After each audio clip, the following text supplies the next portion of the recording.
세계 최고의 정보기관 미 중앙정보국 CIA, 그리고 미국의 핵심 수사기관인 미 연방수사국 FBI. 그런데 말입니다. CIA와 FBI의 심장이 탈탈 털리는 사건이 발생. 해당 사건으로 정보 요원 수만 명의 신상 정보가 낱낱이 공개되고 말았습니다. 야, 간큰 해커네. 저 두 기관을. 사실 그게 뚫린다는 게 더 이해가 안 돼요. 2016년 2월 이 대담하고 간큰 해커가 체포됐다는 소식이 전해졌는데요. 그리고 상상도 못한 정체.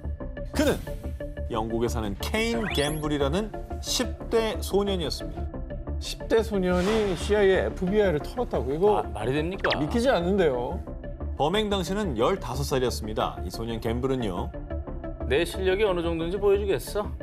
2015년 6월부터 2016년 2월까지 본인의 집, 자택에서 한 인터넷 업체 콜센터에 전화를 걸었고요. 그리고 Hello? 나 CIA 국장 존 브레넌인데. 당시 CIA 국장 존 브레넌과 FBI 부국장 마크 줄리아노의 행세를 하면서 이들의 이메일 계정, 비밀번호 등의 정보를 넘겨받았던 겁니다. 이후 갬블은 CIA와 FBI 국장, 부국장의 이메일을 해킹해 정보기관 데이터베이스 접근 권한을 확보. 어머. 이라크와 아프가니스탄에서의 군사 정보와 첩보 작전 계획 등 미국의 1급 군사 기밀을 입수했고요. 심지어 아, 이건 역사에 남을 최고의 해킹이 될 거야. 그는 무려 약 2만 명의 FBI 직원들의 개인정보를 온라인에 공개했던 겁니다. 좋은 머리도 아니고 잔머리네. 아니 과시욕은 적당히 하죠. 네. 범죄잖아요, 이건. 지난해 12월 미국 정계를 발칵 뒤집어 놓은 한 온라인 매체의 보도. 미국 정치인들 중국 미녀 스파이와 성관계. 그러니까 한두 명도 아니고 다수의 정치인과 연관이 돼 있어서 이게 일이 정말 커졌죠. 미국 정계를 쑥대밭으로 만든 중국 스파이의 정체. 그녀는 2010년대 초 캘리포니아의 한 주립대에 다니던 중국인 유학생 크리스틴 팡이었습니다. 해당 온라인 매체에 따르면 팡은 중국 정보기관 국가안전부 MSS 소속의 스파이였다고 합니다. 그녀는 캘리포니아주 내 정치인들과 가까워지기 위해서 대학 내 중국 학생연합회 회장으로 활동했고요. 심지어 아시아 태평양 섬 주민 미국 공보국이라는 단체까지 만들어 회장직을 겸임. 의원님, 논의드리고 싶은 게 있는데요. 그 덕분에 정치계 인사들과의 인맥을 조금씩 넓혀나갈 수 있었다고 합니다.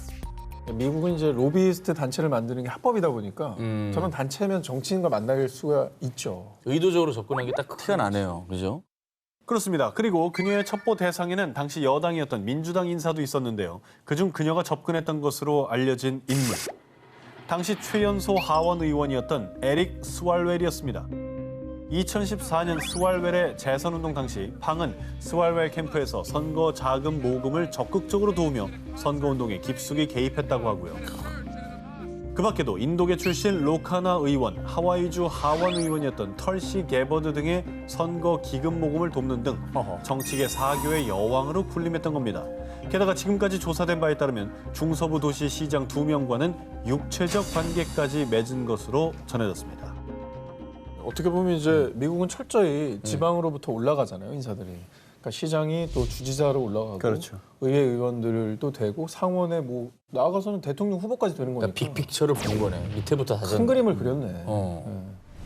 그러나 그녀의 첩보 활동은 그리 오래가지 못했습니다. FBI가 MSS 소속 장교를 조사하던 중 그가 평범한 유학생 팡과 따로 만나는 모습이 여러 차례 포착됐던 겁니다. 허허. 야, 근데 이게 쉽게 이렇게 뚫리네. 공개된 게 이 정도지 더 많을 수도 있겠어요. 그죠? 뭐 여러 가지 관계를 맺은 사람이 더 많을 수도 있죠. 네. 자, 그런데 말이죠. FBI의 수사망이 좁혀오자 2015년 팡은 하루아침에 종적을 감추고 말았는데요. 과연 그녀는 어떠한 목적으로 미국 정치인들에게 접근했던 걸까요?